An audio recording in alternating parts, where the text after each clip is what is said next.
কথা হলো আমি আসছি আমাদের ভুট্টা ক্ষেতের পাশের যে জমিটা আছে সেই জমির ভাইয়ের সাথে কথা বলতে আসছি।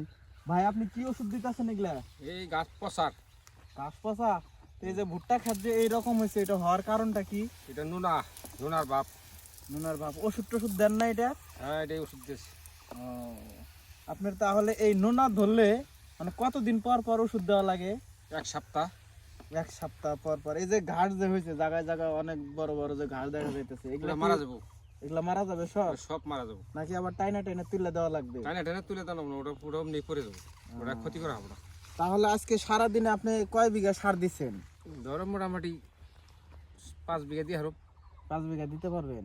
5 বিঘা দেওয়ার পরে আজকে আবার বন্ধ? আজকে বন্ধ।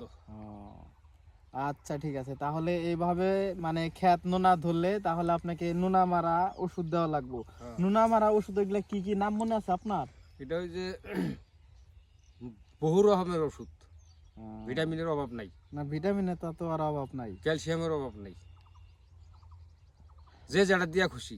আচ্ছা ঠিক আছে, তাহলে আপনি সার দেন, আপনার সাথে আবার অন্যদিন এসে ঠিক আছে। কথা বলবো। যাই হোক, এই ভাইয়ের সাথে কথা বলার পরে অনেকটাই ভালো লাগলো। অনেক পরিশ্রম করতেছে। আসলে কৃষকের দুঃখ কষ্ট বোঝার মতো কেউ নাই, আর কৃষকের দুঃখ কষ্ট একমাত্র কৃষকরাই বোঝে।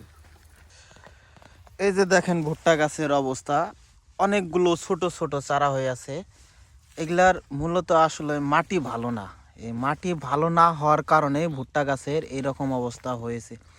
তবে কথা হচ্ছে, আপনাদের যদি কারো এইরকম সমস্যা ভুগে থাকেন তাহলে দ্রুত আমাদের নিকট যোগাযোগ করবেন, আমরা আপনাকে সলিউশন দিয়ে দিব।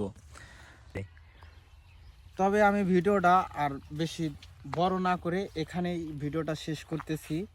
আর যদি আপনাদের এরকম কোনো সমস্যা ভুগে থাকেন, ক্ষেত নোনা ধরছে বা গাছগুলো চিকন হয়ে যাচ্ছে, তাহলে আমাদের নিকটে যোগাযোগ করবেন।